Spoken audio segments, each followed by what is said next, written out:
What's up, Hartford Zeros Fantasy Football League? It's your commissioner, Lump the Dog, once again with the Commish Message week number 2. We had a lot of close games this week. We have even a special appearance this week by Red Bull Addiction owner Mark. So let me just jump into these games here and we'll get into it here.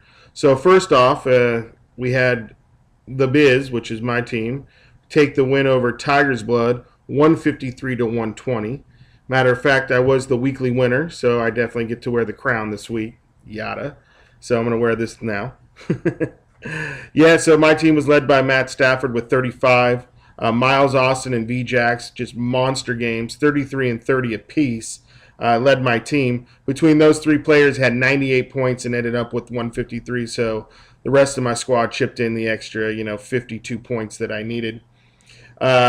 Tiger's Blood team, led by a surprising A.J. Green the first 2 weeks of the season, rookie out of Georgia, kind of leading his team.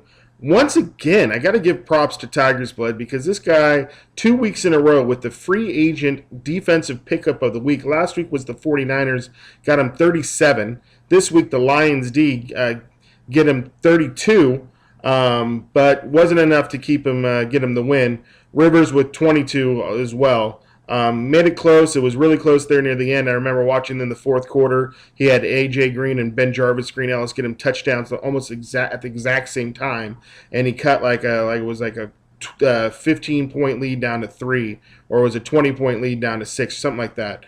But he made it really close. I was really starting to get a little worried by it. I know I had the Eagles D that later that night to try to pull me out the win. So and then my kicker on Monday night, which actually came down to me and Vic in the box. He had a Cadillac Williams, and it was tied 143 into Monday night, but my kicker ended up getting that W for me. Let me shrink this out a bit. There we go. That's a little bit better fit. So in the next game, we had McRib falling to 0-2, losing to Cuddy Rock, bitch, 79 to 122. McRib is back, really only had 2 guys that showed up, McCoy with 23 and Turner with 21. Cuddy Rock, biatch, had V-Jax, that's Fred Jackson, with 26, Ray Rice with 25, and the Steelers D with 26. He pulls off a major trade this week, too, with 41ers trading MJD, Fred Jackson, and Marcus Colston for Peyton Hillis and Roddy White. Great trade for his starting lineup. He was hurting. Not sure why the 41ers would need a injured player, injured wide receiver. They're not going to be able to use for 2 to 3 weeks, but he definitely has 2 startable running backs now when he only really had 1. So for whatever reason the trade was made, I think Cuddy Rock got the better of the trade, but time will tell in the long run. In the next game we had Hell Yeah beat out Young Niners 124 to 91. Hell Yeah led by Drew Brees with 32. Kenny Britt's been a nice surprise. First 2 weeks of the season got him a solid 20. Fitzgerald with 21, and then the Giants D with 19. Young Niners led by Brady with 39, and then Rashard Mendenhall with 13. But that's really about it. He did only score 91 points, so there wasn't much else that showed up on his team. I want this damn thing fit. Maybe it's because my head's getting all big after winning the weekly. And then in the next game, we had Poor Red take out Red Bull Addiction 112 to 99. He was led by LeGarrette Blount with 19, finally showed up, got those 2 late touchdowns in the second half. Henderson, the free agent, picked up, got him 18. And then the Jets D got to be the number 1 scoring defense so far this year with another 29. Red Bull Addiction takes a hard loss. He was the one in our league that had Jamal Charles, so he loses him. But Roethlisberger led his team with 20. Jay still has Calvin Johnson, he had 14. Matt Forte with 16, and the Cowboys D with 21. We'll see visit with Red Bull Addiction a little bit later in the program here, and we'll see what his thoughts are on his team.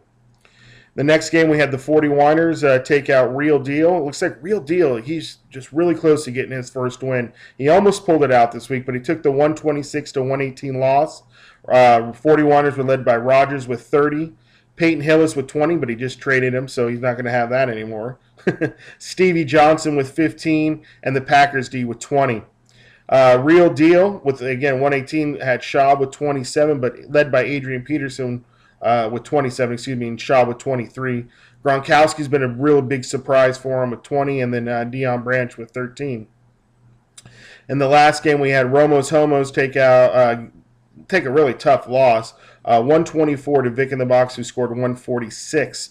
Romo's Homos led by Romo with 29, McFadden with 23, Wells with 15, Bo with 12, Nelson with 16, and Falk with 13. Usually 124 most weeks is going to get you the win, but he did run into a machine there with Vic in the Box with 146, led by Jeremy Macklin with 30, Javid Best with 23, Steve Miss with 13, Mike Wallace with 19, and the Pats D with 19.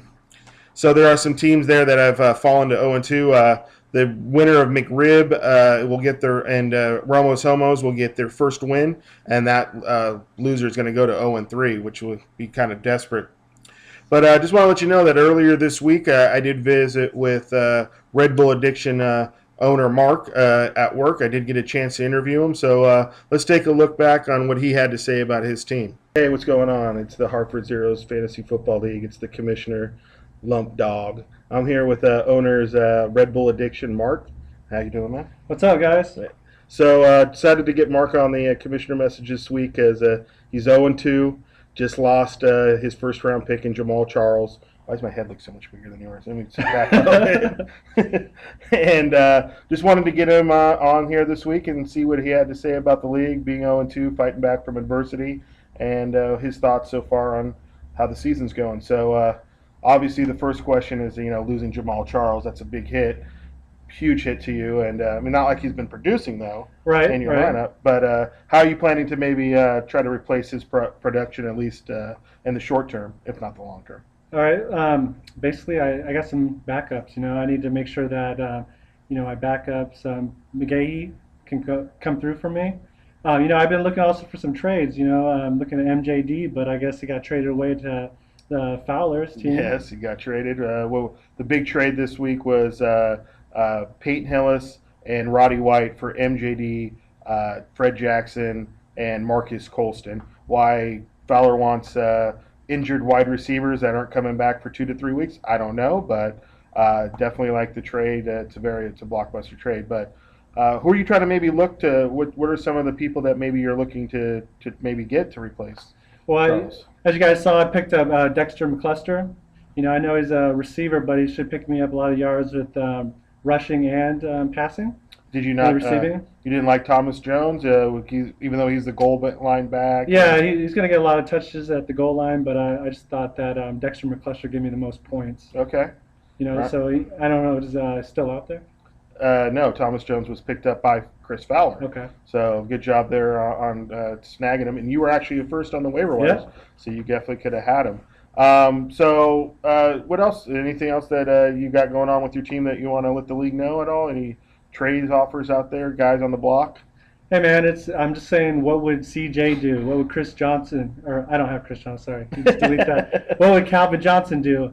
Basically, I'm just going to let him be the leader, man. I need to. He's scoring most of the points. Rosselberger is Big Ben. I need him to come through. He was I think a yard short for 300 yards last week. Yep. I definitely could have used those points to get through that deficit of 12 points. Yeah. So how do you feel about your matchup this week with Vic in the box?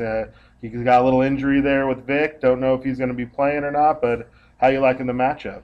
I'm good with the matchup, man. Mark Sanchez, I don't think he's going to come through for you.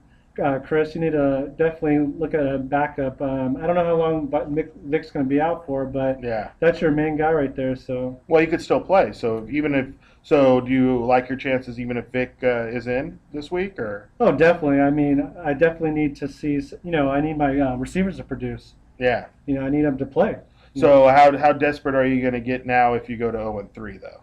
Are you staying the course, or are you going to look to make some major changes? One game at a time. That's all I have to say. Okay. Definitely work at. Hey, Brady. No, one game at a time. I mean, really, at 0-2 doesn't mean we're out of the league. Our power ranking, I'm at the lowest, but next week I could be right up there at the top. So. Okay, right on. Cool. And then I guess a good question maybe to ask all the owners that might come on the Commish Message this year. If there was one change you can make in the draft, if you could trade out a player, obviously we'll take Jamal Charles out of it. But if there was one part in the draft that you look back on, oh man, I should have picked this guy, maybe not that guy, who would that person be? I don't know, man. Right now, I'm just thinking Ocho Stinko. Not doing much for me, man. Well, when did you pick him though?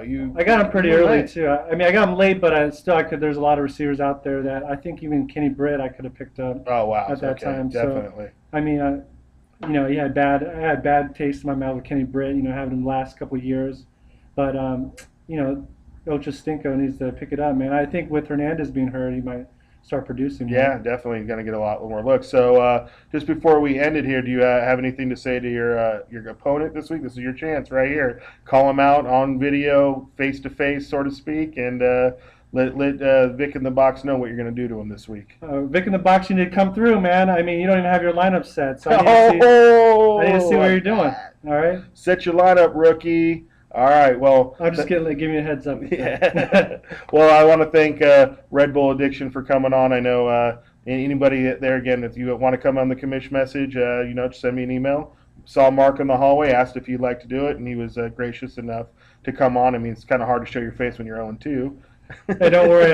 When I'm 14-2, there you go. Back on there you go. That's the see. I like the attitude. I like the fight back. This man is not going to quit. This man is going to definitely give you a good. That's some hard games, man. Real close losses. So we'll see you this week. All right. Well, thank you, Mark, for coming on, and Red Bull Addiction. Good luck to you this week. All right. See you guys. So I hope you all enjoyed that little segment there with Red Bull Addiction's owner, Mark. Again, I'd like to thank him for taking the time out of his day and trying to make this league a little bit more fun and, you know, share his thoughts and ideas on how the league's going. Again, if any of you all want to be part of this at any time, you know, just send me an IM or email at work, and we can definitely set it up. I'll probably be actively looking because I do like that segment of an owner coming on here every week. And maybe next week you can wear the crown. But it's mine now this week. All right, man. So good luck to everyone in week 2, and we'll catch you next week. Lum Dog out. Everybody with the thing. Get caught, don't talk. That is the policy. Because with body, you give your mom an apology. Sorry, man. Read about me. Twitter me, Google me. I'm not a hater, I'm a player, homie, truthfully. And all my Frisco niggas, they know the business. And all my Oaktown niggas, they know the business. And all my Rich City niggas, they know the business. And all my V-Town niggas, they know the business. And all my P